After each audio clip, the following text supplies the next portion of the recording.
This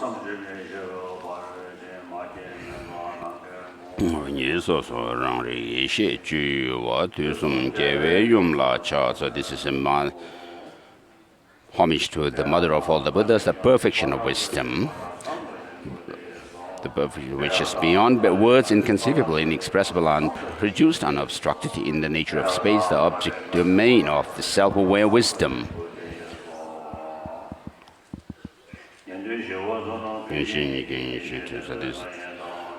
Verse of salutation from Abhisamaya Alankara, ornament of clear realization by Maitreya. Through the knowledge of all, the Shravakas seeking peace are led to true peace. Through knowledge of the path, those intending to benefit transmigrating beings fulfill the aims of the world, being perfectly endowed with omniscient mind. The sages give various teachings with all kinds of aspects. I bow down to the mother of Buddhas together with the communities of heroes and bodhisattvas. And I prostrate to the perfect Buddha, the best of teachers, who taught that that which arises through dependent relationship is without cessation, without arising, without annihilation, without permanence, without coming, without going, without distinction, without identity, and peaceful, free from fabrications. Homage to the Gautama, who moved by compassion toward the sacred Dharma to rid us of all misconceived views. So the teaching that we are going to do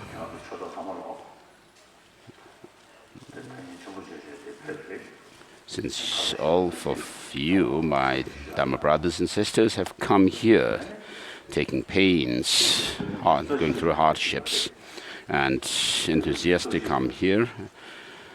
We are today in the 21st century, where there is a very high advancement in science and technology and education related with science.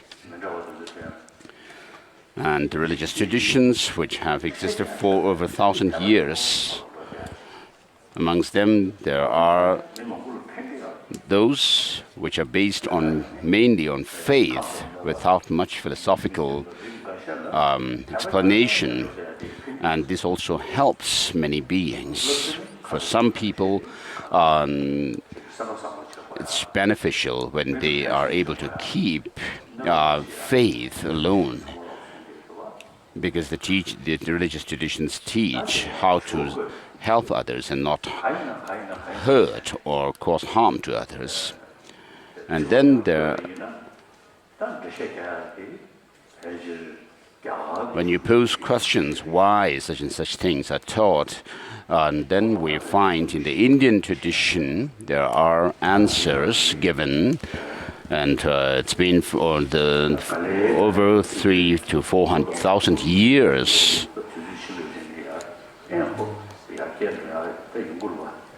And then over the last 3,000 years, perhaps there had been more progress in the philosophical traditions of these teachings. So the Sankhya school talks about a pradhana, or the primal factor, and from which all the other things evolve. And so, in other words, there is the teaching within these Indian traditions. There is the teaching on the two truths, the conventional and the ultimate. And in Jainism also, Jainism also developed in India, and then after that came Buddhism. And so in this way, we could see there had been progress and advancements in the Indian traditions from the past. And the practice of shamatha, calm abiding, and vipassana, the penetrative insight, were there in the Indian traditions from a long time. And then as it advanced further in Buddhism, the Buddha taught that of emptiness. In the Heart Sutra we find mention of form is empty, emptiness is form. And so things are said to be in conventional terms, existent in conventional terms, and how, on the basis of the 12 links of dependent origination, the ignorance is taken to be the root of all cyclic existence. And this ignorance, the misconception, whether it is an erroneous view or not, should be checked in relation to the object it conceives. And so we can't just say this is erroneous without any reason. And therefore the Buddha, with his marvelous intelligence and wisdom, and he became fully knowledgeable about the, he gained full knowledge and insight into the selflessness of things, how things are without any self or independent existence.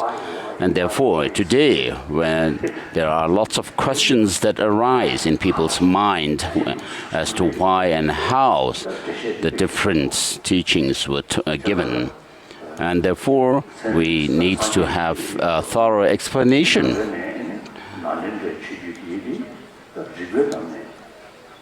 And so Buddhism in general, and in particular, particularly Nalanda tradition, teaches what is the ground reality, which is there, the basic thing, the reality, how things exist. Because without that reality, we cannot talk about how things come about through causes and conditions. And so there's the teaching of causality, the law of causality. And on the basis of that also we come about understanding that of how things appear and how the appearance is not the reality.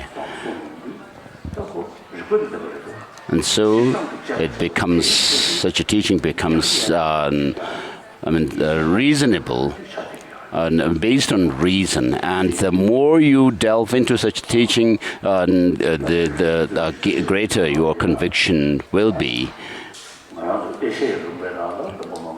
So in Asia, there are many countries which have been traditionally Buddhist countries, and today, in countries which were not traditionally Buddhist countries, where Buddhism had not spread in the past, Buddhism is spreading these days. And even amongst the modern scientists, there are people who are attracted to the Buddhist concept of dependent origination.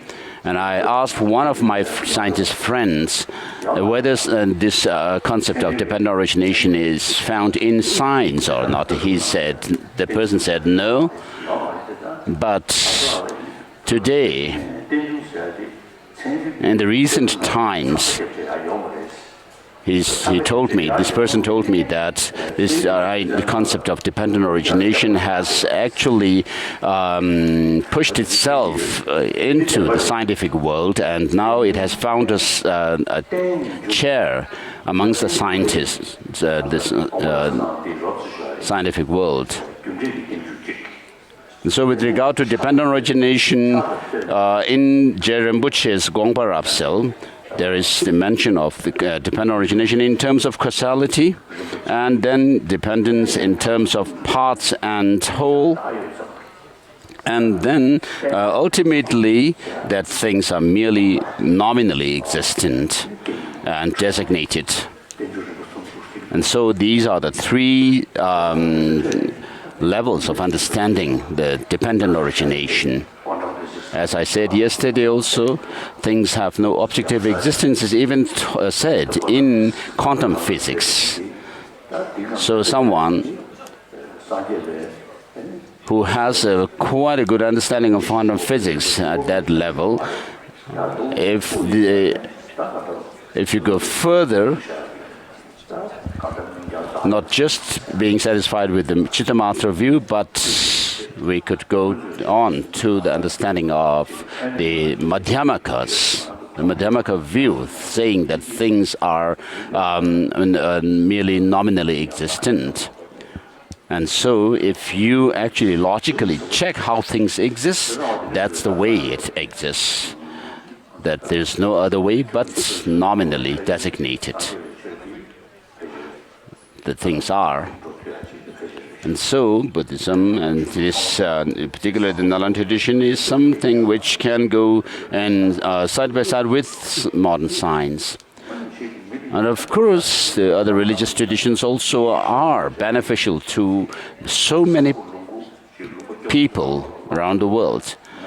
And amongst the religious traditions, we have Christianity, which is called serving humanity greatly in terms of education and health care. For example, in the case of Mother Teresa, she was totally dedicated for the well-being of others. And so her dedication comes through her faith in Catholicism. So all the religious traditions are beneficial to human beings. But when it comes to explaining the teachings scientifically, we have the Nalanda tradition which can do so. So we, the followers of Buddhism as our traditional religion, it's very important for us to study Buddhism. If you really put the teaching of the Buddha under the lens of examination, I mean, we can actually do a lot of examination and analysis of the teaching.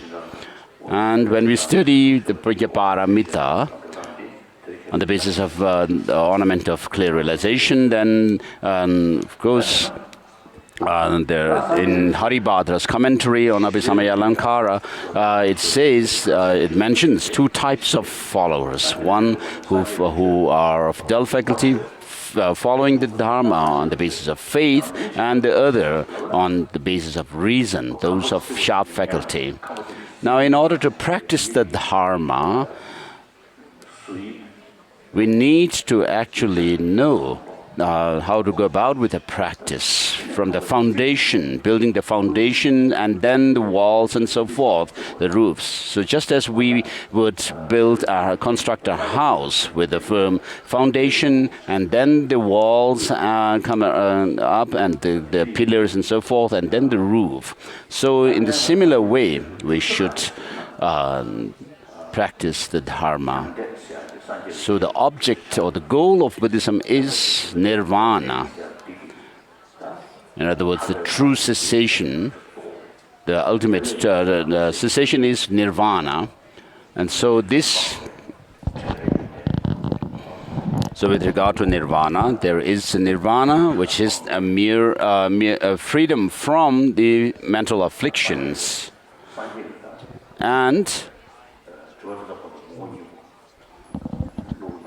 within the Buddhas, there is the Swabhavika Kaya, which is the freedom from all defilements, including the imprints of the afflictive emotions, which are called cognitive obscurations. So we need to use our intelligence to really push ourselves through to that enlightenment. So Prajnaparamita is the term that is used for the realization that we gain, and which shows that we need to use our intelligence. So that omniscient mind of a Buddha, which sees the varieties of things, the diversities, as well as the reality of how things are simultaneously, has to come through the practice of wisdom. And you should be able to expand your the practices, and so that it grows further and further. And therefore, in the Heart Sutra, we come across this mantra of that yatha gate, paragate parasamgate bodhi swaha, referring to the paths of accumulation, preparation, seeing, meditation, and then the normal learning. So gate means let's go, let's go. Or in terms of imperative case, you can say go, go.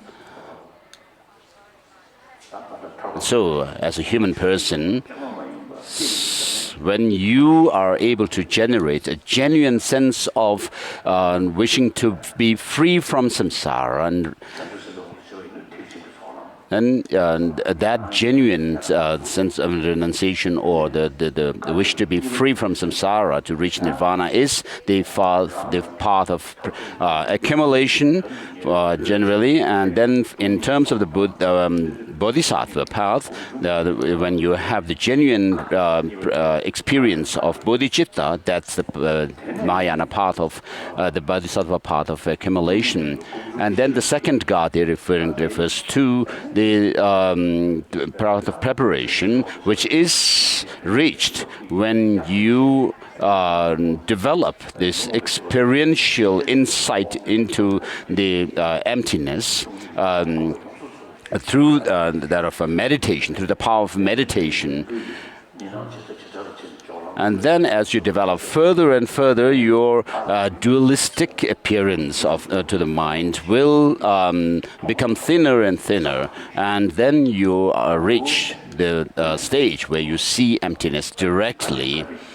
And so that's the path of referred by paragati, the path of seeing, which means go beyond the shore. So, which means go beyond the worldly stage, or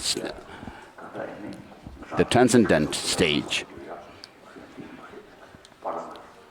So, paragati refers to that, and then parasamgati shows that the path of meditation, which is the path where you continue to meditate on emptiness, the experience of which you have gained directly in the earlier on the earlier path, the path of seeing. And then you go through the 10 bodhisattva grounds. The first 7 are called the impure bodhisattva grounds. And during those 7 grounds of bodhisattvas, you mainly work on, you overcome those of the mental afflictions. And then during the last 3 grounds, from the 8th grounds onwards, you work on overcoming the obscuration to knowledge. And then finally, you reach Buddhahood, which is referred by Bodhi Swaha, and so lay the foundation, or is referred by that Bodhi Swaha. And so this is like going through the school system, from the kindergarten, junior, then middle school, and the senior school, and then the higher, colleges, universities. So, within the practice, there are practices leading to higher rebirths, and that of the ultimate goal of enlightenment. And so, in order to reach nirvana, we need to attain the higher rebirths, so that we are also able to continuously practice the dharma, and in that kind of a higher rebirth, more fortunate rebirth, we could also live long to be able to do the practices well. And so this is what is mentioned in the Precious Garland by Master Nagarjuna, that first you should attain the higher rebirth, and then the definite goodness. And so in the 400 verses also, it is shown how to go about with such practices. First, get rid of non-meritorious ones, and then in the middle, get rid of the notion of a self. It says, because non-meritorious karma leads you to the unfortunate realms of existence, the bad existences. And therefore you need to get rid of or avoid those karmas. And with regard to the 16 non-meritorious, the non-meritorious actions, there are 16 which need to be overcome or abandoned, according to Ratnavali. And so His Holiness is asking, amongst the Koreans, how many of you like to drink alcohol? So the 16 includes the 10 non-virtuous actions, overcoming them, abandoning them, and then not taking alcohol, and then not indulging in wrong livelihood. By gaining things through deceptive manners or abusing others, and then not harming others. And then not harming here refers to not only the harm that is referred in the 10 non-virtuous actions, but not belittling others so that you are abusing them. And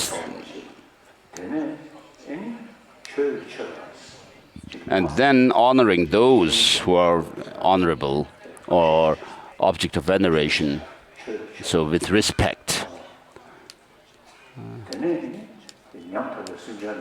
And then when you give alms to poor people or beings, you should not look down upon them, looking and considering them to be lower than yourself. This is what happens to us when we do give alms to others. We should not do that, but instead give respectfully. So giving respectfully, as it is said in the 8 verses of training the mind. Whenever I associate with others, I look upon myself as the lowest, and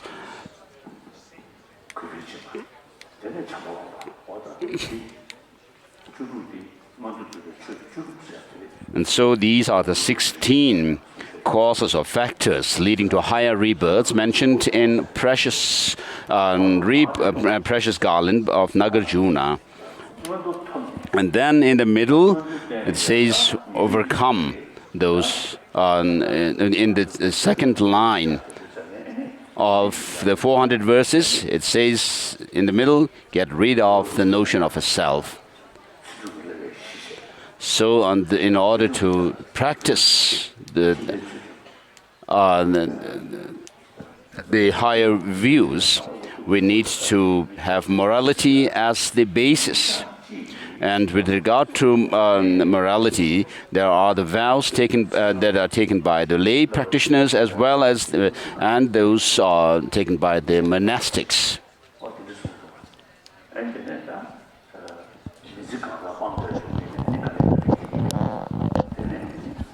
And within the layperson's vows, there is the 24-hour vow, and then when you are able to keep them well, then you can go on to the next stage of taking the upasaka vows for the whole life. And so, with regard to even morality, you can actually go about it.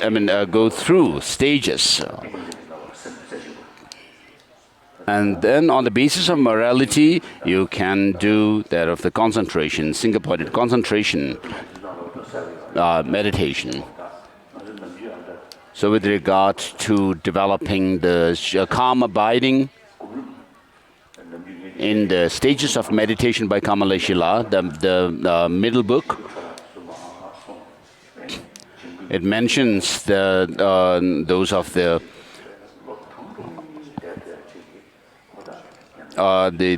shortcomings or pitfalls of that you may fall into, those of the mental laxity or thinking and excitation. So how they arise and how to overcome them are taught in this text. And then you develop single-pointed an experience where you are able to stay focused on the object single-pointedly with full alertness.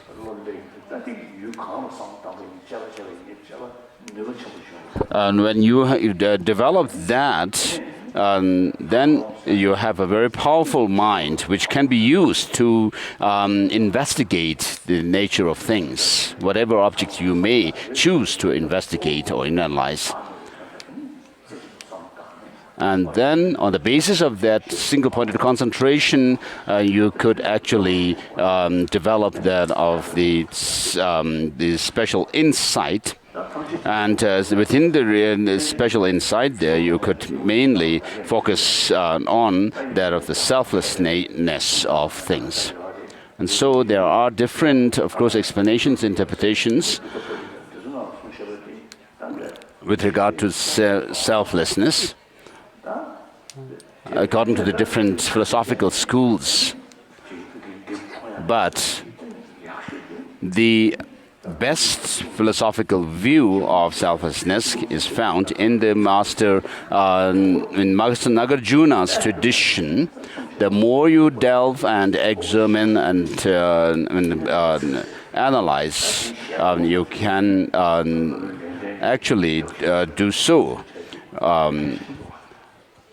And therefore, in order to gain insight into this, we have the text written by the followers of Master Nagarjuna, and to help us push ourselves further into this view, we have also Bhaviveka's texts.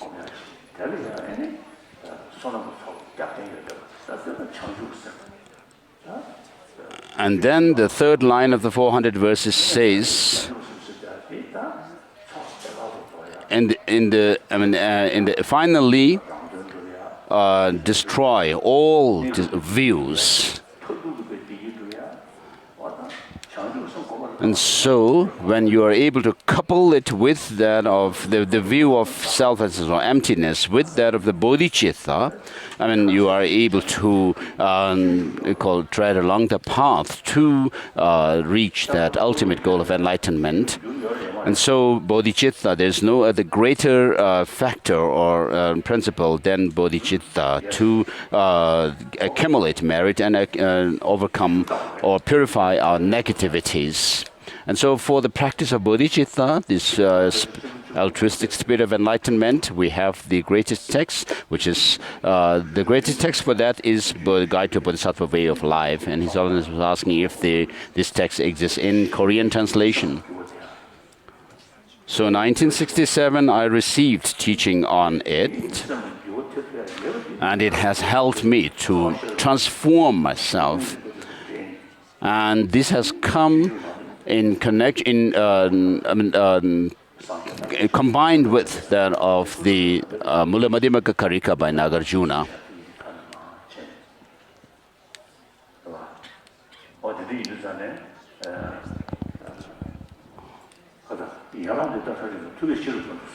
And then in the 10th chapter of Bodhisattvacharya Avadara, it says all these branches of teachings were taught by the sage for wisdom. Ninth.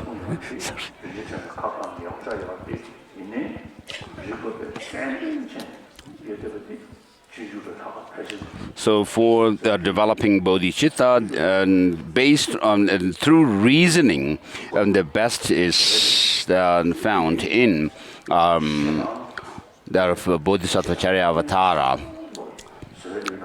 And in the chapter on patience, it actually teaches all the faults and defects of anger or hatred. And then on top of that, in the 8th chapter, it is Shantideva teaches that the faults of self-cherishing attitude, the extreme self-centeredness, and the good qualities of cherishing others. And it says, all suffering in the world comes through wishing oneself to be happy. All happiness and joy in the world comes through wishing others to be happy. So when you actually use all these reasonings that are given in this chapter, you'll see how the self-cherishing attitude is actually made dumbfounded. So bodhicitta is the greatest factor for accumulating merit and also to overcome all the negative actions and negativities in which we have accrued through in relation to sentient beings. And so all these bad karmas that we have created in relation to sentient beings, to purify them, and the greatest factor is bodhicitta. And Kadamba masters have said that you should put every effort in do your best to develop bodhicitta. So to have a good health in this life, I mean, the bodhicitta is the factor that will help. And then to have more friends, also bodhicitta helps for that. And if you remain self-centered, you will not have friends. You may remain lonely, alone. So when people find out that you are someone who is a totally selfish person, and of course they will also shun you. So as opposed to that, if you actually care about others, think about their well-being, and from the depths of your heart, even animals would come to you and appreciate you. Therefore,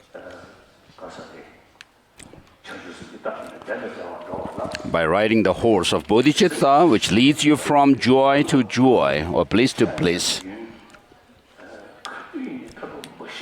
and bodhicitta, which brings you only benefit, short-term and long-term, which a sensible person would despair to ride that horse. As Bodhisattva Charyavatara says, thus that which relieves you from all despair, whether it's a mental discomfort or physical ones. So, Bodhisattva Charyavatara says, which sensible person would actually feel discouraged to ride this horse of bodhicitta, which leads them from joy to joy. So there's no greater factor than bodhicitta to achieve great waves of your results that you would aspire to. So, through Maitreya, we have the tradition of the extensive conduct lineage, and then Master Nagarjuna down.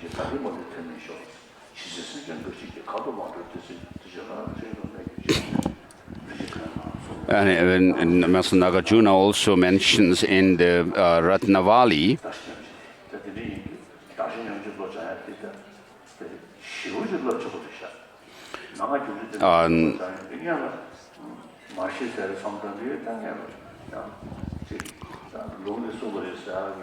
so with regards to developing, so Master Nagarjuna gives this the practice of developing bodhicitta on the basis of exchanging self, equaling and exchanging self and others.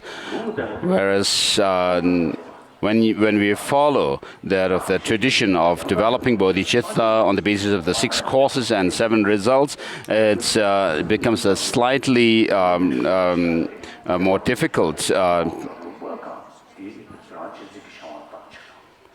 So all the problems in the world that we see are because of selfishness of people and abusing and others and deceiving others is all due to selfishness. So if human beings who have this marvelous brain have such an attitude, then there's no need to talk about the poor animals who have no such brain. And so all our misfortunes, our problems, difficulties are rooted in our selfish attitude, and therefore this verse gives a great summary of how we create the situation for ourselves. As it says, all happiness or joy in the world comes from wishing others to be happy, or suffering from the wishing oneself to be oneself alone. And therefore, the third line of the 400 verses says, finally, rid yourself of all misconceived views. And the one who is able to do all this is a wise one. And so now it's already 10 o'clock, so we'll have a break, 15-minute break, like yesterday. And today we'll have Koreans asking questions. The question and answer session is for the Koreans.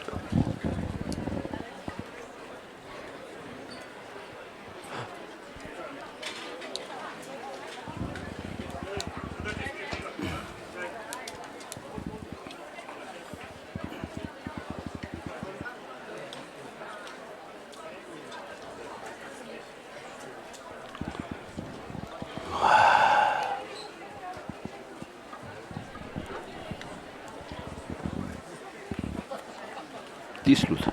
Já bejeram ngamre. Olha o tis.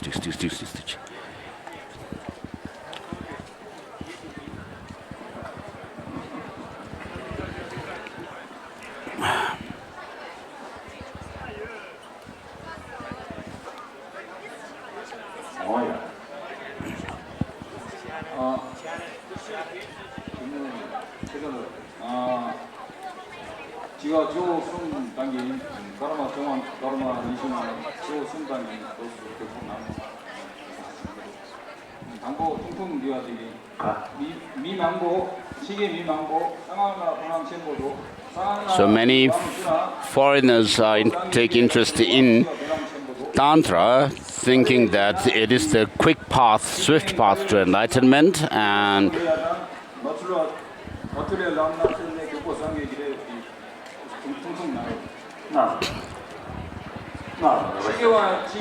within a very short period of time. And they also like to take lots of initiations.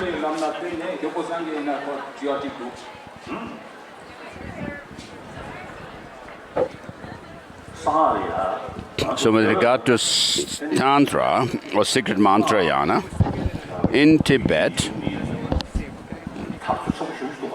the Tantras have become very prevalent. Has spread widely. So if you see the benefit of Tantra, it is said that you are able to attain enlightenment within 3 years, 3 months, and so forth, period of time. So there is such an exaggeration or kind of a popularity of Tantra. So I see this, there is some fault in it. Without really engaging in the study of the teaching of the Buddha.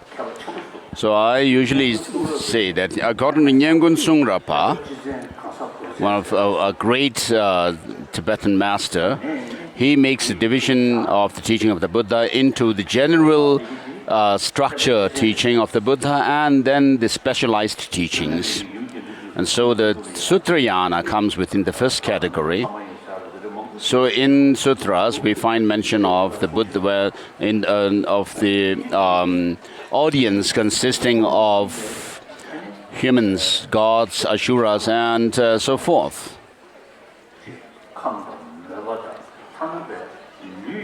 So according to the different mental dispositions, the character or the nature of people, and even taking into consideration those of the physical nature, we have the different tantric practices such as Vajrakilaya and so forth,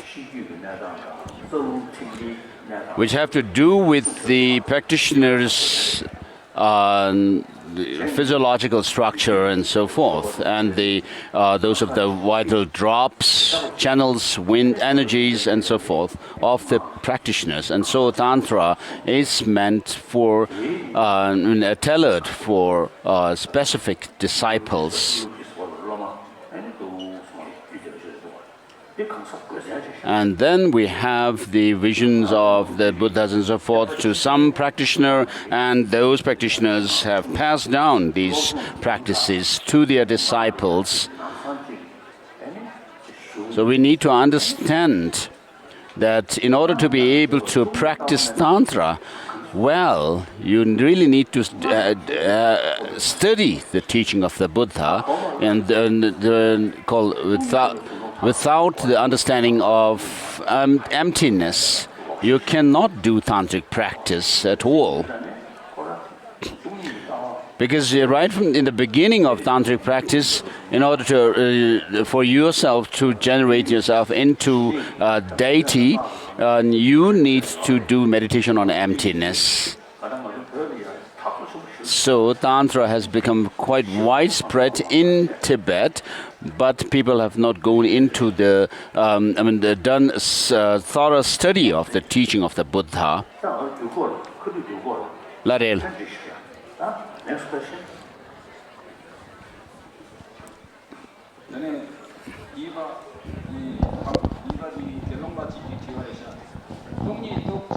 Next question comes from Bhikshu. After having realized the emptiness, how to go about with one's practice?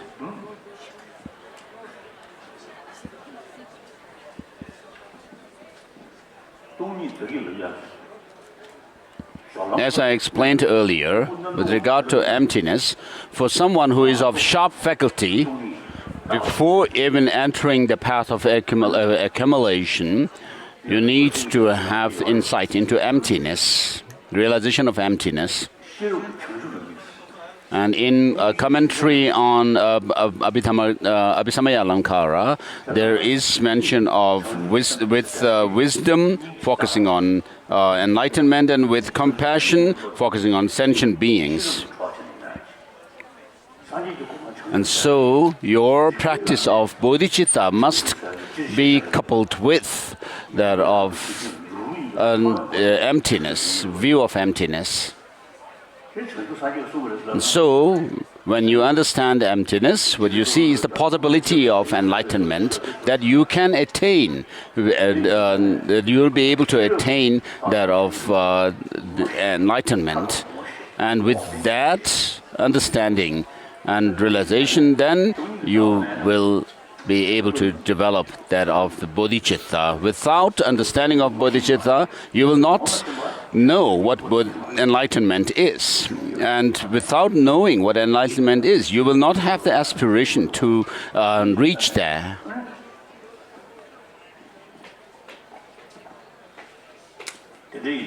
And therefore, without the wisdom of emptiness, the view of emptiness, you'll not be able to attain that goal. So not only should you develop this view of emptiness, but you need, after having developed the path of accumulation of the bodhisattvas, you need next to go on to that of the path of preparation. And therefore, once you have realized emptiness, you need to continue with your meditation practice to go upwards in this, in the path leading to, on the path leading to enlightenment.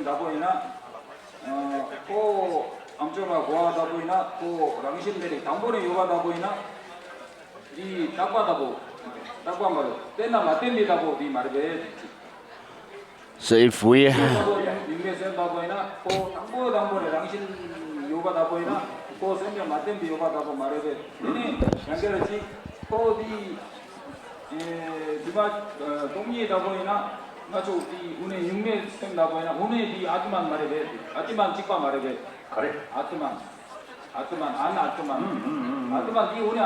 So this question is related to clear light mind. If we have that clear light mind, which is pure from the beginning or something like that, and isn't it the case that it's not dependent on any other factors or causes? And then if we also talk about this clear light, isn't it the same as Atman or the soul? So when we talk about Atman, and what that refers to is an unchanging soul, singular, which comes from the past life to this life without any change. And also that it is something which is said to be autonomous or independently existing. So, Atman and the clear light or luminous mind, which is said to be without beginning and end in Tantra, are not the same. So what we talk about is that there is change going on in beings. So even when we were in hell realms, this clear light mind was already there. And right now, as human beings also, we still have that. But that clear light mind needs to be taken into or transformed into the path, realizing emptiness. With that is more powerful than realizing emptiness on the basis of, with a rough or coarser state of mind. And so this is called without beginning and end, and it is also called Rigpa Kundu Sangpo, the all excellent or good pristine awareness.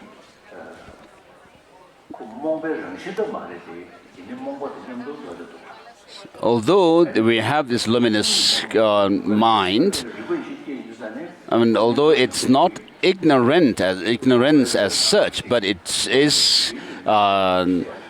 It goes with ignorance within us. But as we get rid of the ignorance, this clear light, the innate, the basic clear light, will be free from the ignorance, and so therefore we can talk about the this clear light mind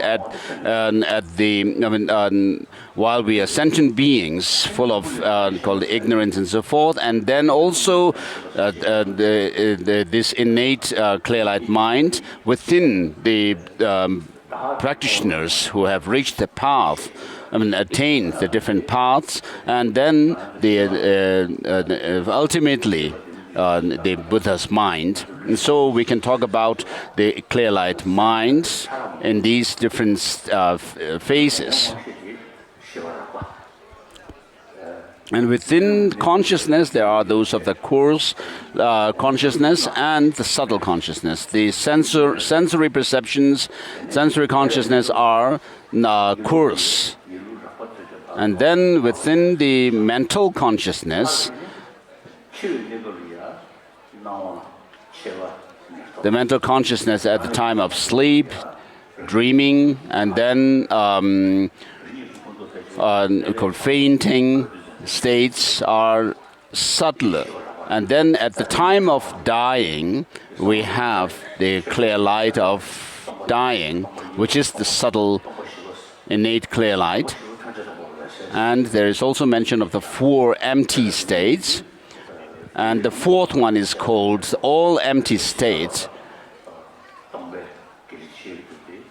So although all 4 are termed clear as empty states, but within them there is the degree of subtlety.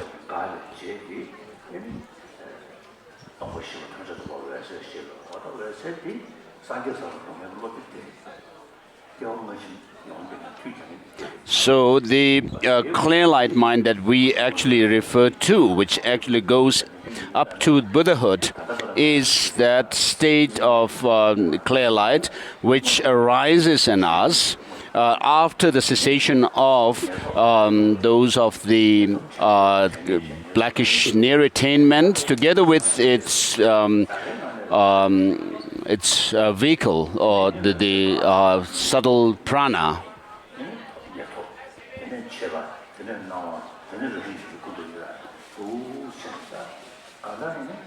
So as we go through the tantric practice, we go through the dissolution processes, and finally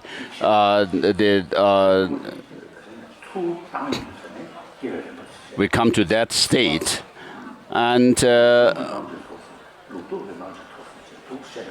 And with regards to the dissolution process and the evolution of these different states of mind, all happen on the basis of this clear light mind. Everything arises from it, and those of the dissolution processes finally, in the dissolution process, all the different states of mind dissolve into this. So although there are differences in certain explanations, in the Dzogchen tradition, the Dodrup Jigme Tembe Nyima, the third Dodrup Rinpoche, his writings are marvelous. And similarly,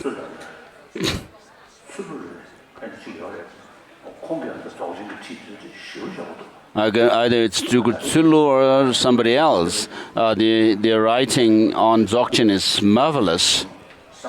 And so, Dodrup Jen Rinpoche III had studied all the different traditions, the Madhyamaka philosophical tradition as well as epistemology, logic.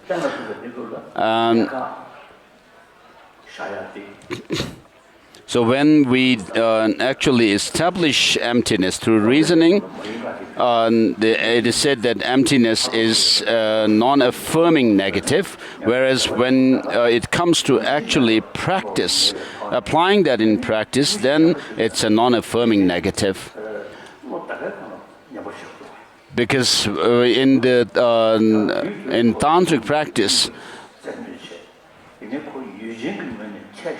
as we develop further, we come to the point where the great bliss is the mind on which you focus or maintain it.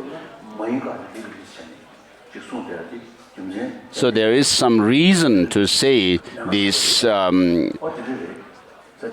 things, that it is either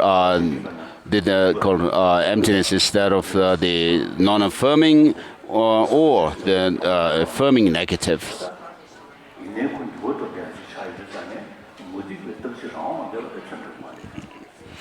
And so the innate clear light mind that is taught in the Tantra is not at all the same as the non-Buddhist assertion of Atman.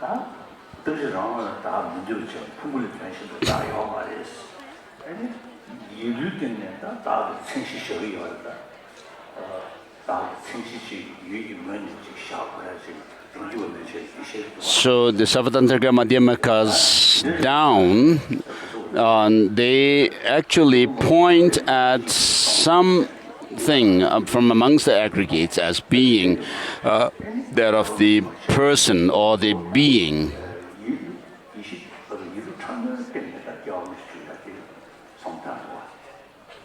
But we can actually explain rebirth on the basis of the subtle mind.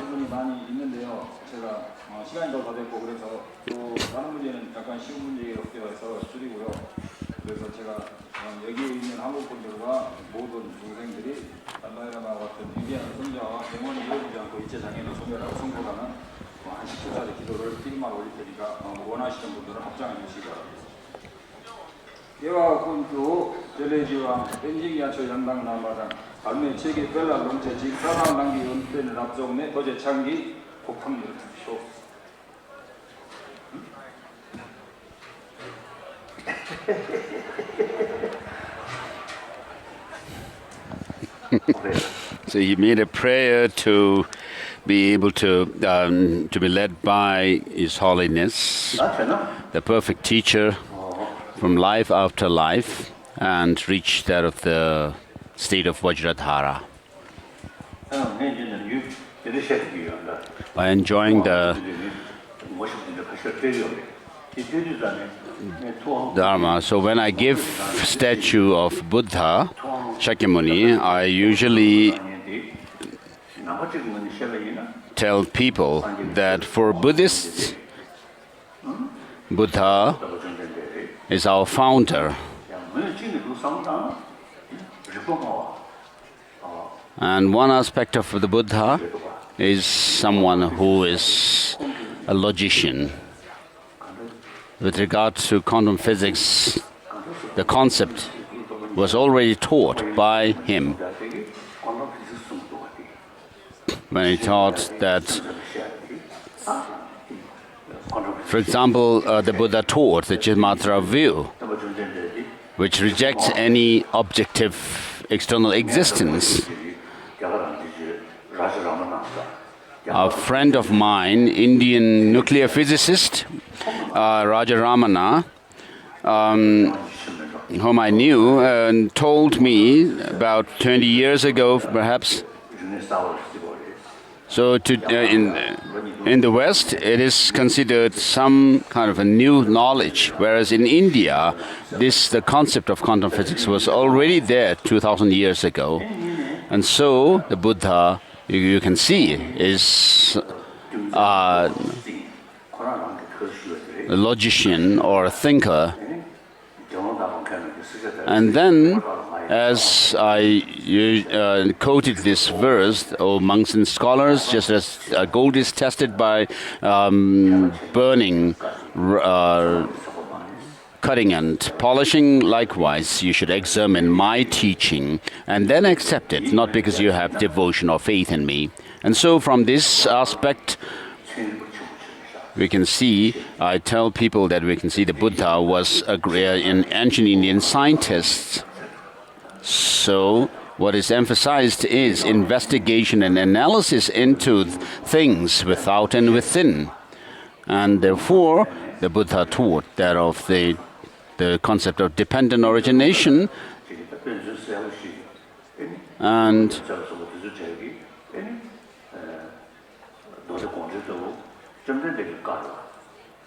one example that I would like to give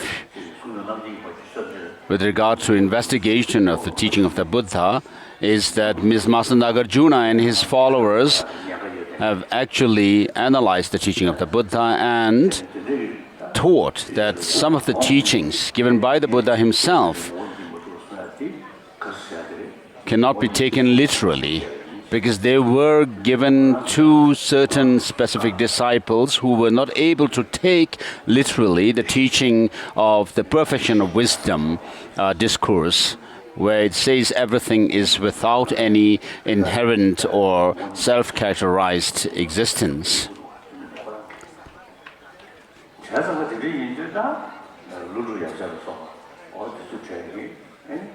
And so it is interpreted that the Buddha taught gave such a teaching with the three natures of in mind. And therefore, Master Chandrakirti says, just like this, there are other sutras which should be taken as interpretable or provisional. So amongst them he counts Sandhi Nimochana Sutra and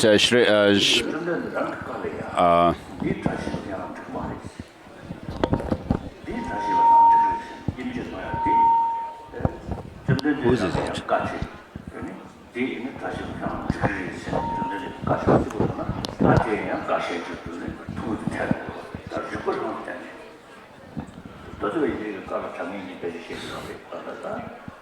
Someone.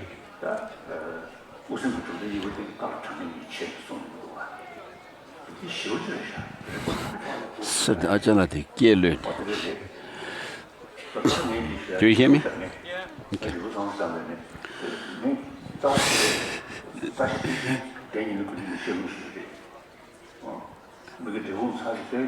And so Chandrakirti makes division of the texts into Chandrakirti and other Madhyamaka masters, categorize the teaching of the Buddha into those interpretables and those which are can be taken definitive teachings. And regarding the Mula Madhyamaka Karika, I have received teachings from Gyanyima Rinpoche, and I actually had discussions as I went through the text with him. And so I have received the reading transmission of the 6 collections of reasoning by Mahasi Nagarjuna from Genrinzin Temple. So he was a Kinori.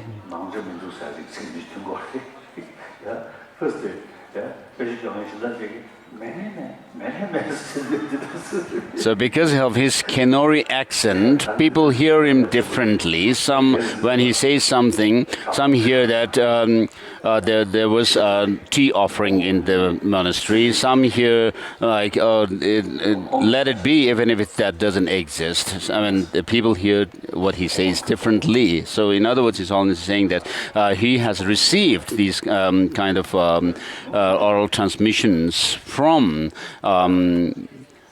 people who lived a very simple monk's life. And then there was somebody from Gomang, one Mongolian monk who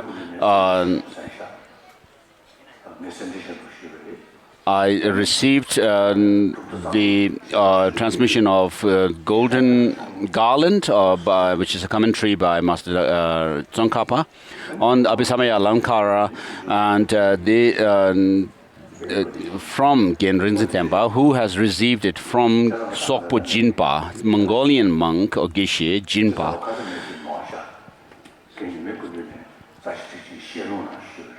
So I received from Gyanyima the explanatory commentary on the Mula Madhyamaka Karika by Nagarjuna.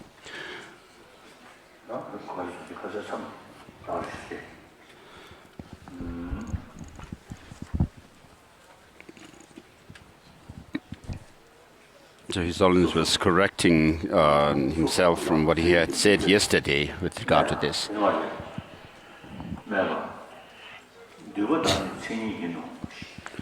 So we are on page 4. Go down to 3 paragraphs, and then there's objection. Collectively, there are characteristics. Response, even collectively, how could they exist in one thing at the same time? And so this is doing investigation. Of course, things... How could it be plausible that those with separately are not characteristics and collectively are contradictory? Exist at the same time in one conditioned thing. So when we talk about arising, something comes into being. And when we say disintegrate or ceasing, it has gone out of existence. So in that case, when something is arising, at that same time it is not enduring or disintegrating.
His Holiness got mixed up. His page is mixed up, or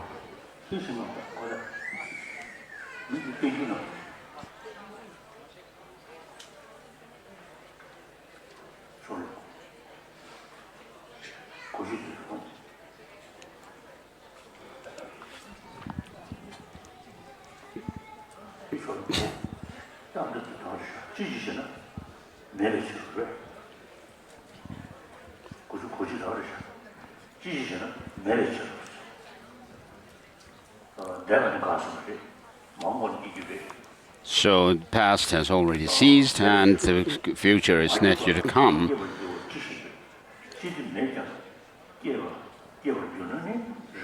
When something is enduring,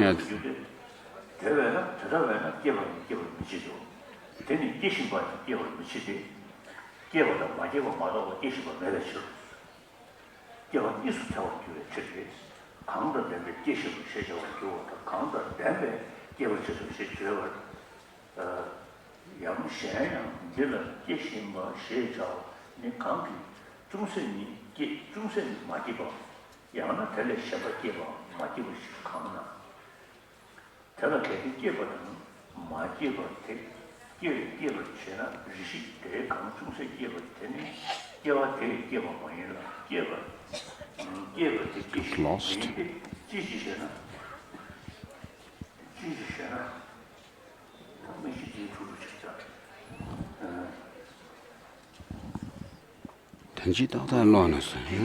Lost.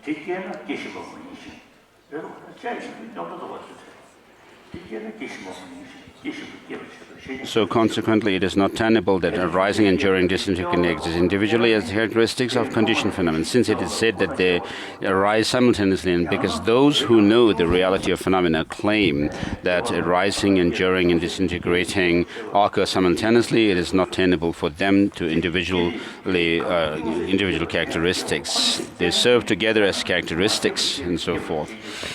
And Buddhapalita says, Nagarjuna said, how could they collectively, and so forth.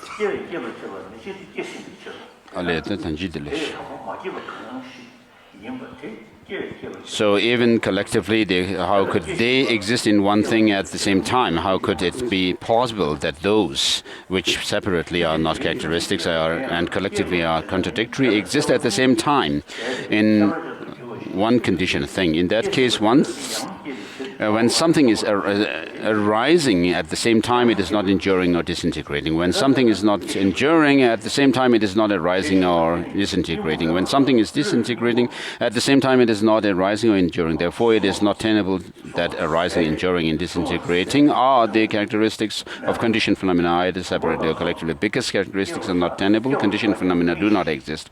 Why do you solely employ fallacious arguments such as this, the arising, enduring, and disintegrating of any existent thing are conditioned? So, because they are fallacious and so forth, and we employ them solely in order to make known their fallacious nature. Tell me what it is that arises. Objection: a vase arises. First thing well and tell me at what point does the so-called vase come into being.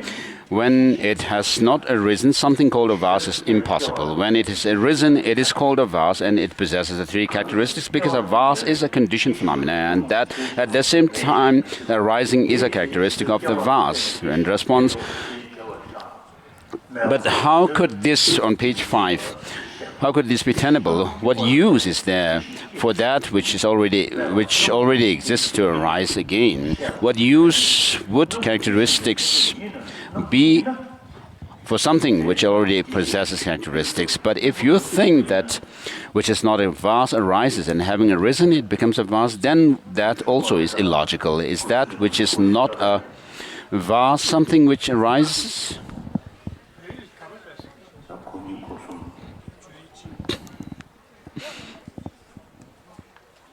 나 비 딱매 가지.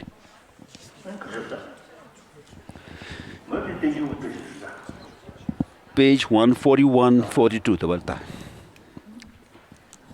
141, 42 더 봤다.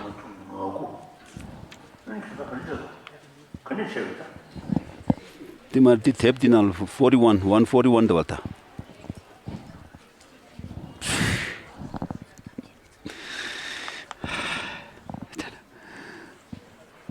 So is that which is not a vase something which arises as a straw mat or cloth? Or is that which is not a vase nothing at all? Or is it something else? What is it?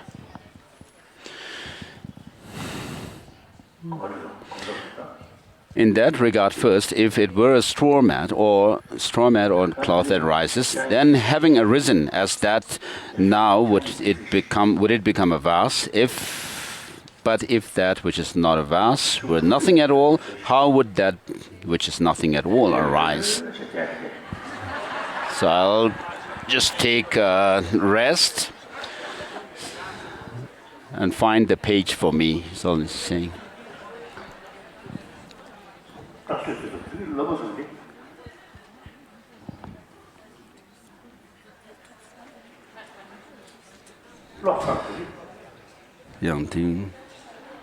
Yang Rinpoche.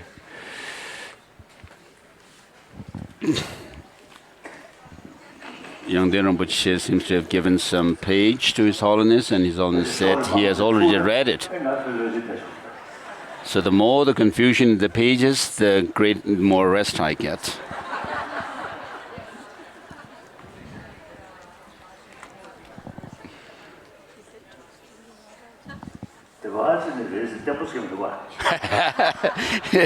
Young Rinpoche said somewhere here, so not very sure.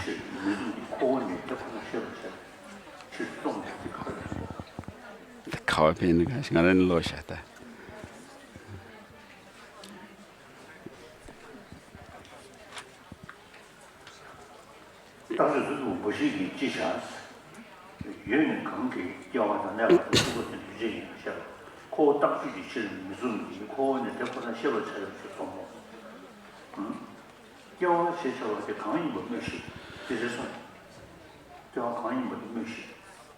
What is arisal?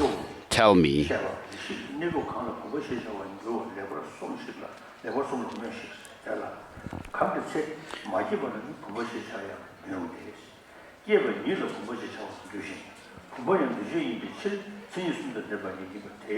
So since vase is a compounded phenomena, it has the three characteristics.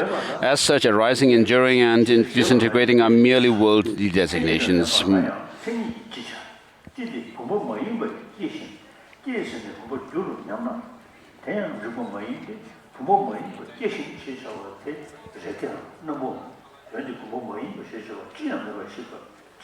Already read.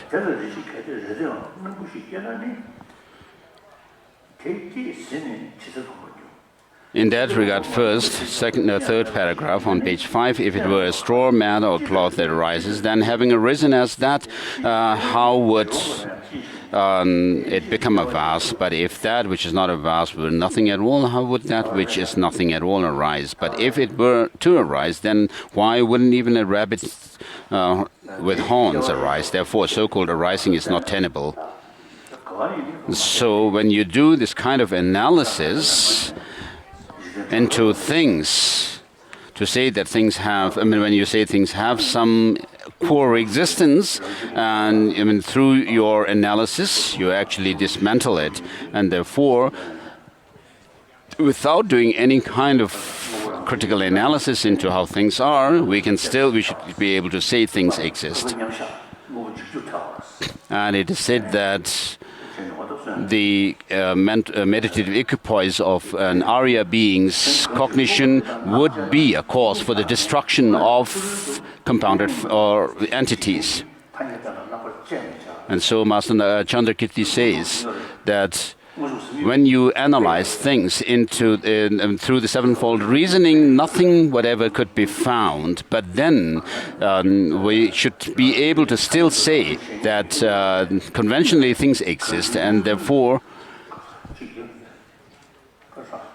therefore, he says we should not, analyze the conventionality of things.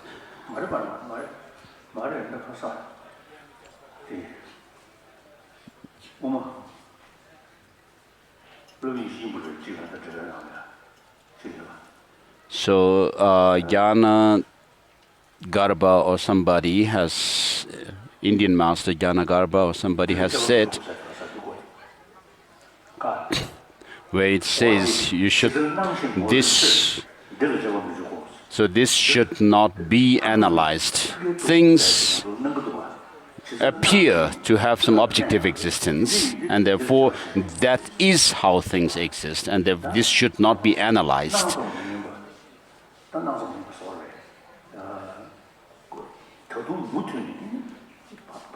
So when you actually go further to analyze the things, then in the Savatantrika Madhyamaka tradition, they say that the true existence of things do not appear to our sensory perception. So without doing any analysis analysis on the conventional nature of things, we should be able to accept things existing. And then there is also an objection which says that things are empty of themselves, in and of themselves by nature. And the three principal aspects of the path says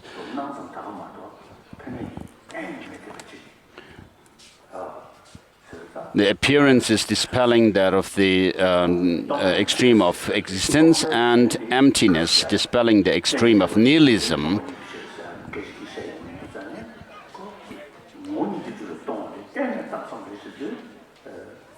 And therefore, seeing these two as cause and effect, you will not be carried away by or captivated by the extreme views.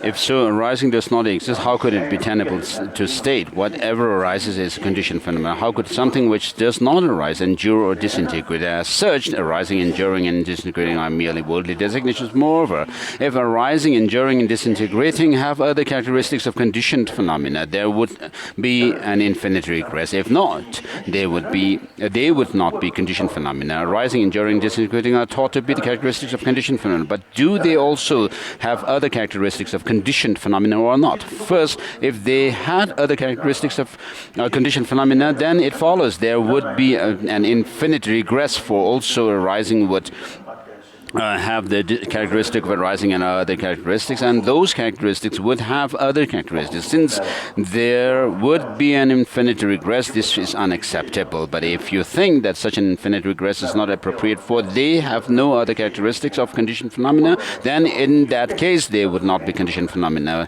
and so forth. And next comes Buddhapalita Madhyamaka Vritti, Mula Madhyamaka Vritti, section 3, objection: arising, enduring, and disintegrating conditioned phenomena, but it does not follow there is an infinite regress. Why? And then there's answer: the arising of arising causes, the generation of primary arising alone, and primary arising also causes the generation of the arising of arising. If properties arise from phenomena such as consciousness, there are 15 plus itself. That phenomena itself, the arising of that phenomena, the enduring of that phenomena, the disintegrating of that phenomena, the possession of that phenomena, the aging of that phenomena.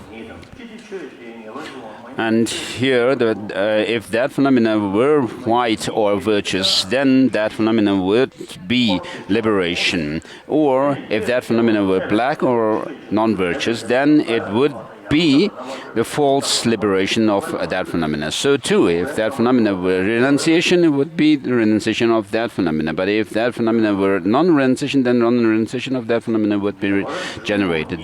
These are called retinue. Then arising of arising, the enduring of endurance, the disintegration of the disintegration, the possession of possession, the aging of aging, liberation of liberation, or the non-liberation of non-liberation, the renunciation of renunciation, or the non-renunciation of renunciation arise. They are called retinue of the retinue. As such, the property of arising plus the basis itself is the arising of 15. That which is primary arising causes generation of 14. There are said to be properties other than the primary characteristic. The arising of arising causes primary arising alone. Thus, since one causes the generation of the other, the infinite regress does not occur. So too, primary endurance causes the endurance of endurance. And so, up to the end of this, there is the response from others, and now our own system analyzes the other schools in response. It says, if for you the arising of arising causes the generation of primary arising, how for you could that which is not generated by primary arising cause the generation of that? If for you the arising of arising causes the generation of primary arising, then how for you could the arising of arising, which was not generated before the primary arising, cause the generation of the primary arising before, because it itself has not arisen? Objection: the arising of arising is generated by primary arising alone, while it, that is the arising of arising, causes generation of primary arising.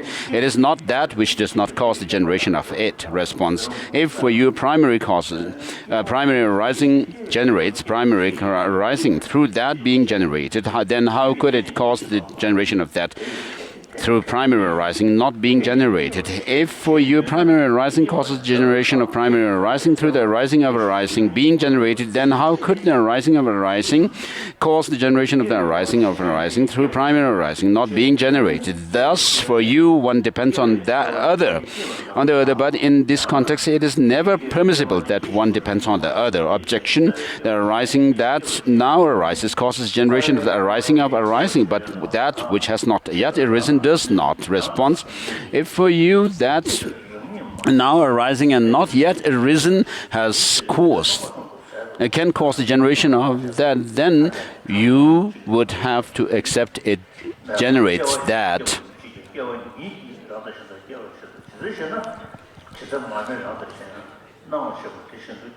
And for you, the primary arising that is now arising and not arisen, the cause of a generation of another arising of arising, you would have to accept it generates that arising of arising. And then the next paragraph shows that you should be able to posit things without doing any kind of analysis into their conventionality.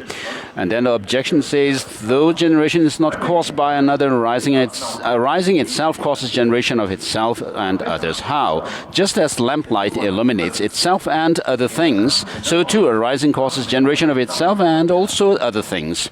Just as lamplight illuminates itself and illuminates other things such as a vase or a cloth, so too arising also causes generation of itself and also arising generates other things such as a vase or cloth.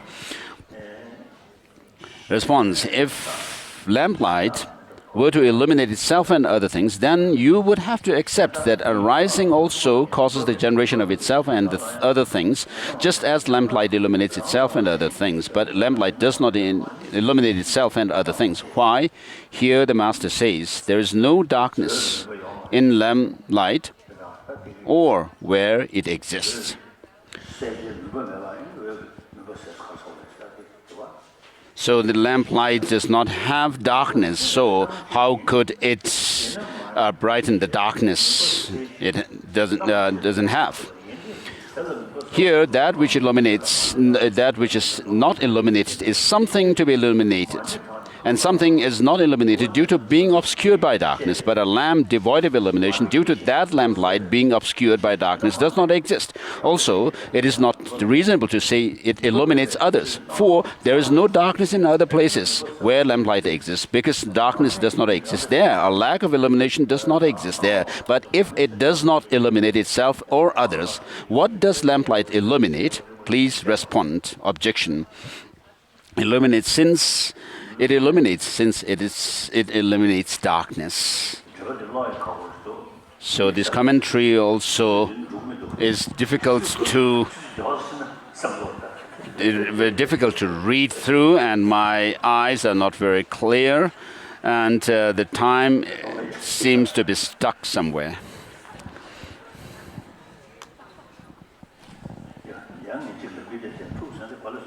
I got lost as I was making some comment.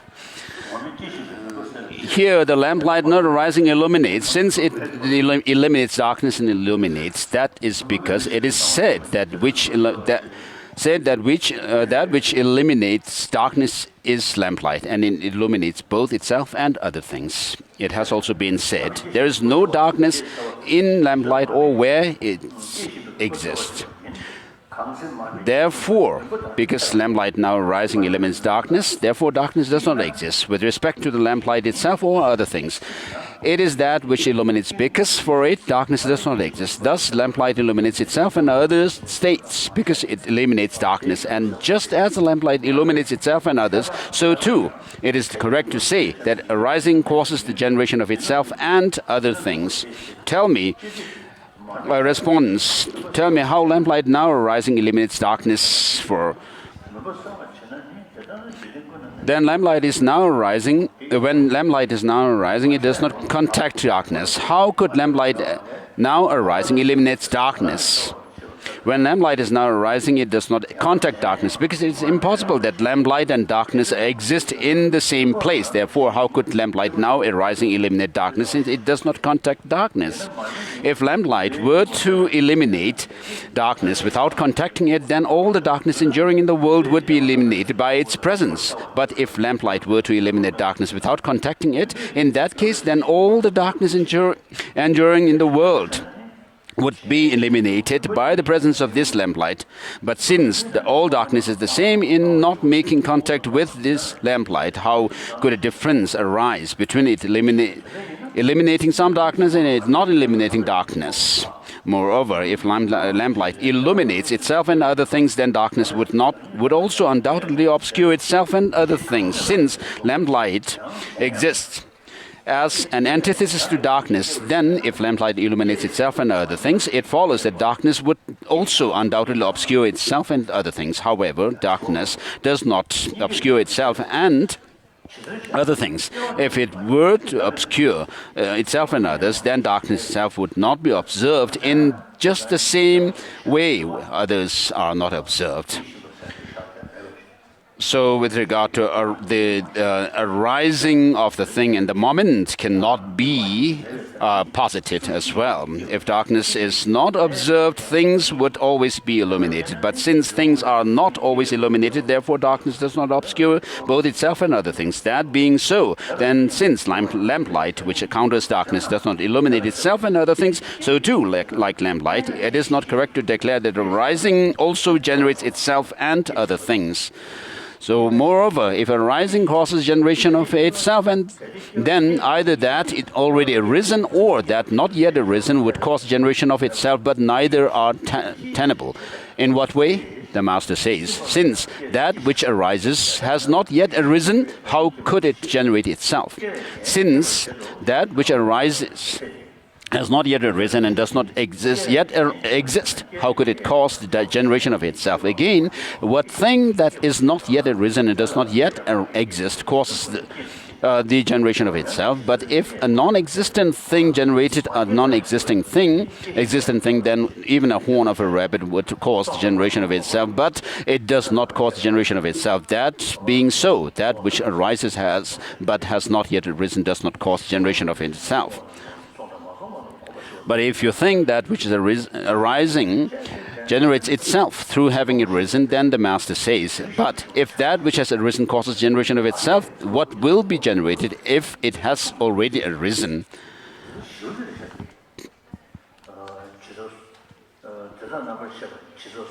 So if that which arises has already arisen, then it makes no sense to say that it causes generation of itself. Since that which arises has already arisen, why would something that has already arisen arise again?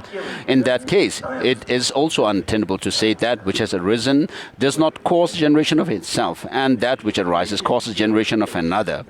As such, that which arises either causes generation of another which has already arisen or has not yet arisen, or it causes generation of that now arising. Here the master says, in no way does it cause generation of that which has arisen, that not arisen, and that now arising. In no way does it cause the generation of that which has arisen. Also, it does not cause generation of that which has not arisen and that which is now arising. Why? This has been explained by where one has gone, not gone, and that being gone over.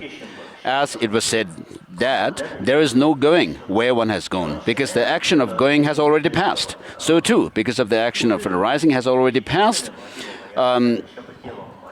it does not cause the generation of that which has arisen. Also, the action of arising does not exist for that which has arisen, but if it did not exist for that which has already arisen, then it would never not need to arise. Therefore, that is unacceptable. Thus, it does not cause generation of that which has arisen. Also, it does not cause generation of that which has not arisen. But why? Because it does not exist. What generation exists for that which has not arisen. If generation exists, even though something is non-existent, then generation would exist even for the horns of a rabbit, but such generation does not occur. As such, it does not cause generation of that which has not arisen. Moreover, it does not cause generation of that which is not now arising, because not only in that which has arisen or not yet arisen, non-existent, also that now arising is non-existent. Otherwise, it would then follow that there would be no arisings now arising. That now arising due to the possessing arising and that causing generation due to possessing arising. Furthermore, it is said, now arising that which has arisen in one part and not arisen in another part, or is it something other than which has arisen? Other which has arisen or not arisen. If that which has arisen or not arisen causes generation due to that arising, for that which is not which is generated in one part is not generated by that arising, and that generated is not generated. Why? His Holiness got lost again.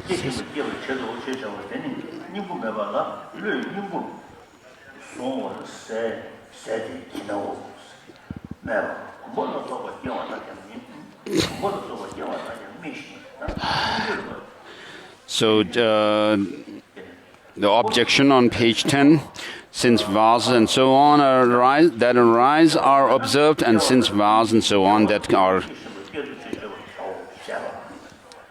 used for various purposes exist, therefore it may be said that if arising exists, that which now arises is generated in dependence on arising and in reliance on arising. Response: when arising exists, that which is now arising occurs. When it does not arise, how can you say that now arising is generated in dependence on arising?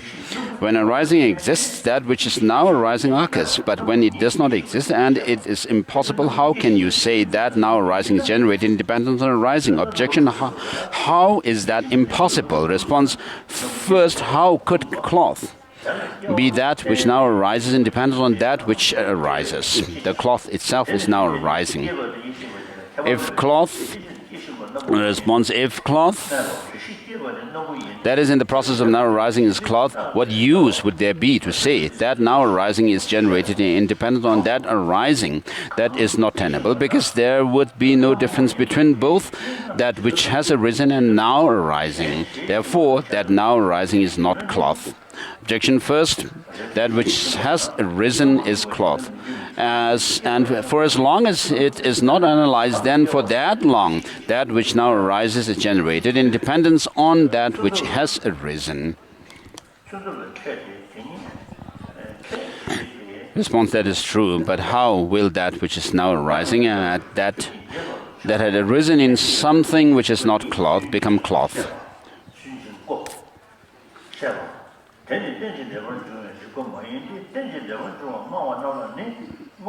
And then the next objection, and is now on the response. So the objection says, do you claim you are skilled in the use of weapons, yet strike your mother, dependent origination? Or do you criticize the very logic of dependent origination for a desire for disputation?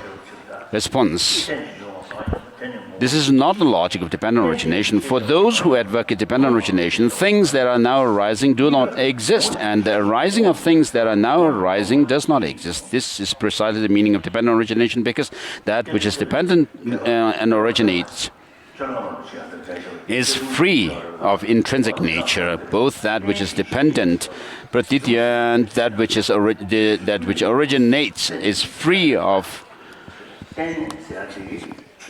So with regards to dependent origination, Kuchone Lama Rinpoche, in his Pelmar Töpa, which is the commentary to Rinpoche's praise to the Buddha for teaching dependent origination, interspersed with his own commentary,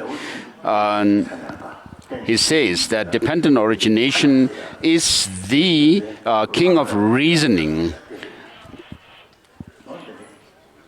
So the dependence shows that things have no independent existence, and origination shows that we still hold on to the conventionalities of things, and therefore dependent origination is the king of reasoning.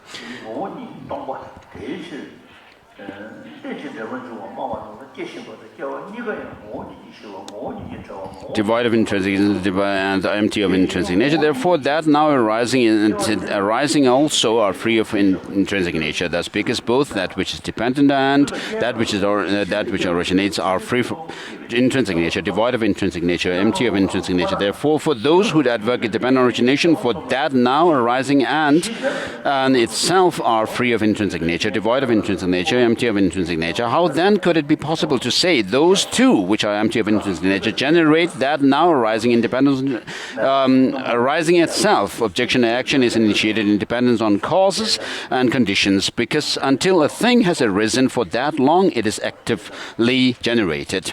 Therefore, since such action is not initiated in dependence on the arising and just that thing itself, nor in action initiated for that which lacks a basis or cause, a thing arises in dependence on causes and conditions being activated, and it comes to arise in dependence on the arising response, in dependence on the causes and conditions of what is action initiated.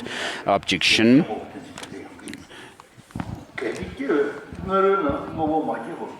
in dependence on those of cloth. Response: do you gather sky flowers, or do you initiate action in dependence on the causes and conditions of non-existent cloth? If a thing that has not yet arisen exists somewhere, then why would it come to exist? But if it exists, it would not arise. And if prior to arising, a thing that had not arisen exists somewhere, and if such a thing were possible, then it would be suitable to name the causes and conditions of that existent thing, and the actions dependent on them. But when a thing has not arisen and is not tenable in any way, then at that time, if a thing is devoid of arising and does not exist, pertaining to that what would causes and conditions arise. Action is initiated and the thing is generated in dependence on causes and conditions. But if not initiated, it is not generated. So how could it arise?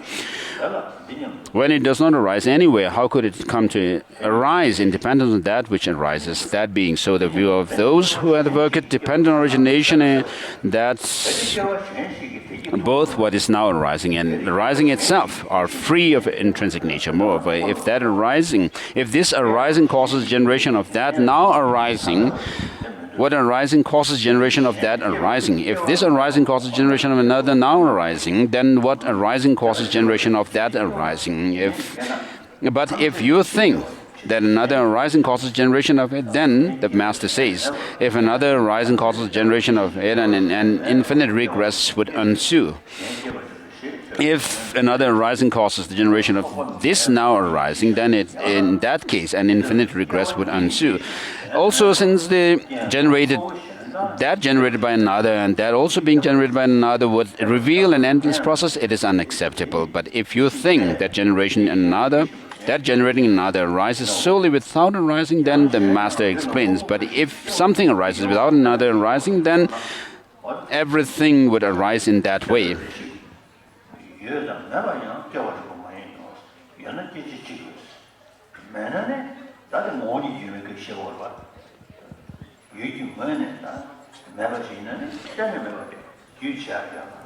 So moreover, on page 13, it says, moreover, if things were to arise, they would arise either as existent or non-existent entities.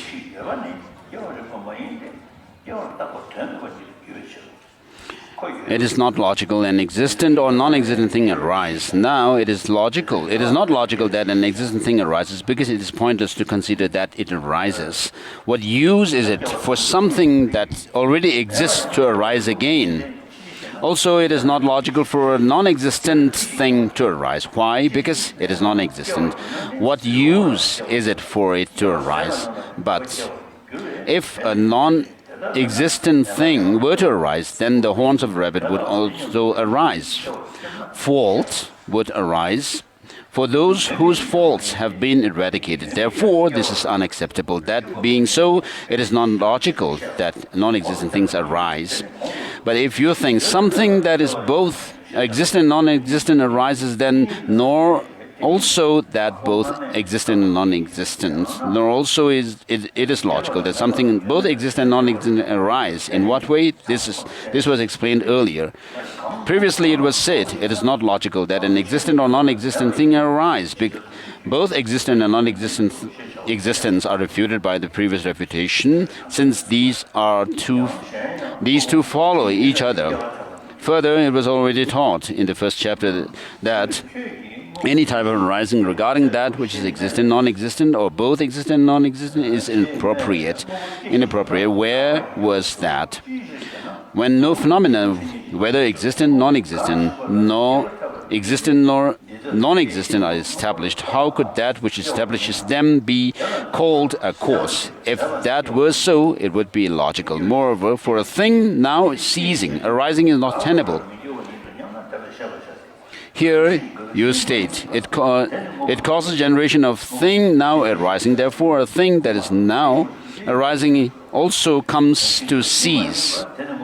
Why? Because things possess characteristics of disintegrating. For a thing now ceasing arising is not tenable, because for that which now arises, it arises through developing, while that which ends does not arise, since it comes to an end due to disintegrating. But if you think that when something arises, it will not come to cease, then our response is, it is untenable. There is a thing which is now ceasing.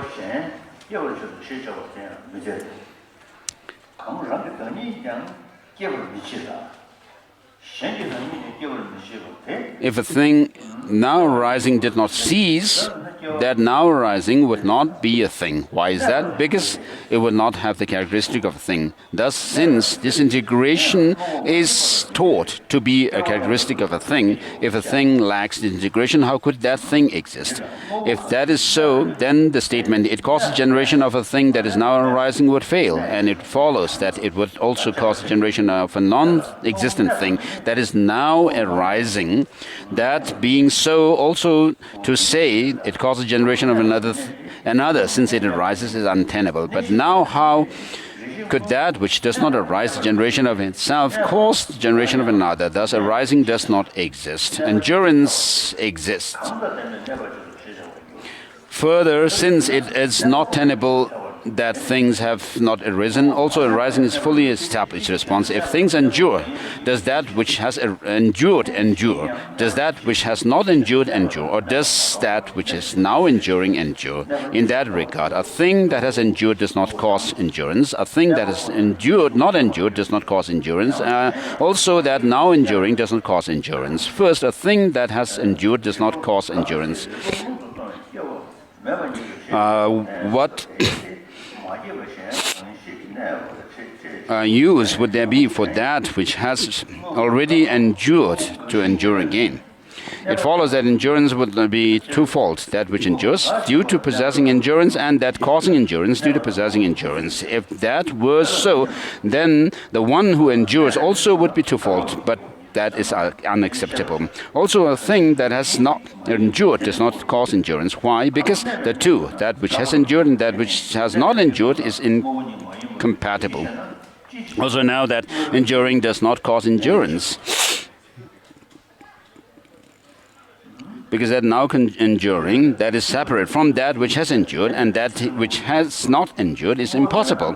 Also, it follows that endurance would be twofold, and the agent as well would be twofold. Moreover, what other thing that has not arisen cause endurance?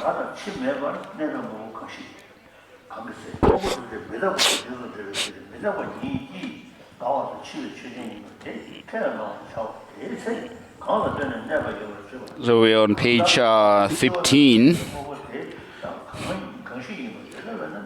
So when all things always possess the properties of aging and death, what are those things that endure without aging and death? When all things are related to impermanence, it is accepted that they possess the properties of aging and death due to being impermanent. At that time, independent on what does enduring exist? What are those things that endure without aging and death? That being so, also enduring is not tenable. Now we shall explain what is called the endurance of endurance. It is not logical that endurance endures due to another or itself enduring. It is not logical that endurance endures because endurance of endurance caused by another enduring, nor is it logical that endurance is endurance caused by itself enduring.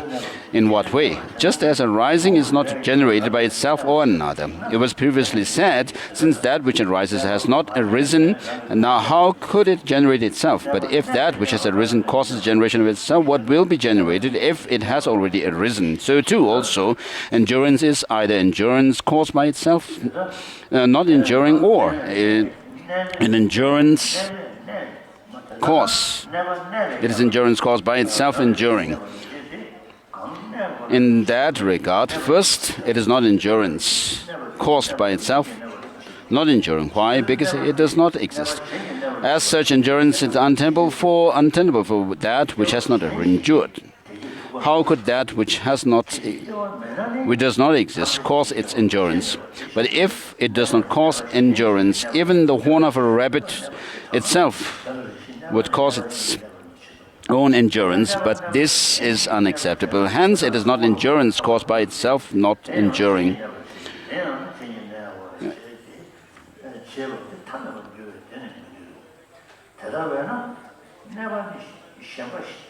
It is not endurance caused by itself enduring. Why? Because it is endurance itself. What use is it for endurance to endure again? Hence, though endurance endures, it does not cause its own endurance. How could that which does not cause endurance endure? Hence, it is not endurance caused by itself enduring. How is it logical that endurance is caused by another enduring? It was said, if another arising causes generation of it, an infinite regress would ensue. But if something arises without another arising, then everything would arise in that way. So too, endurance is either endurance caused by another enduring or endurance caused by without another enduring. First, in that regard, endurance is not endurance caused by another enduring. If endurance is endurance caused by another enduring, that an infinite regress would ensue.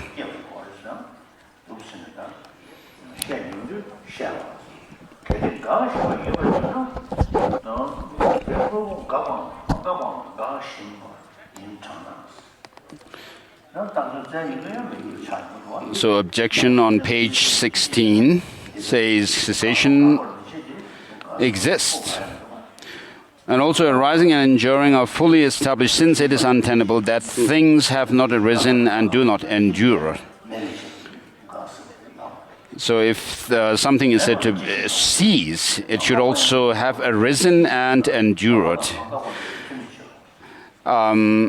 Is the comment His Holiness made, and in response, if a thing is that is now ceasing exists, then it is that which has ceased and has not ceased, or is it now ceasing? But this is not tenable in any way. Why? That which has ceased does not cause cessation. Also that which has not ceased does not cause cessation. And also that now ceasing does not cause cessation. First, that which has ceased does not cause cessation. Why? Because it does not exist. How would that which does not exist come to cease? Also that which has now ceased does not cause cessation. Why? Because ceased and not ceased are incompatible. Also, that now ceasing in the same way does not cause cessation. Why? Because as it is said, it does not cause the generation of that now arising. Therefore, now that now arising, that is separate from that which has ceased and not ceased, is impossible. Also, it follows that because cessation would be twofold, and that now ceasing would be twofold. Therefore, that now ceasing does not cause cessation. Moreover, that now ceasing is something that has ceased in one part and not ceased in another part, or otherwise that which has ceased and not ceased with respect to another. If that which has partially ceased and partially not ceased causes stoppage due to ceasing, then one part has not yet stopped, since it is ceasing. That which ceases is now ceasing. Why? Because it is said that if it ceases, it's now ceasing, and that now ceasing causes stoppage. So I think we stop there.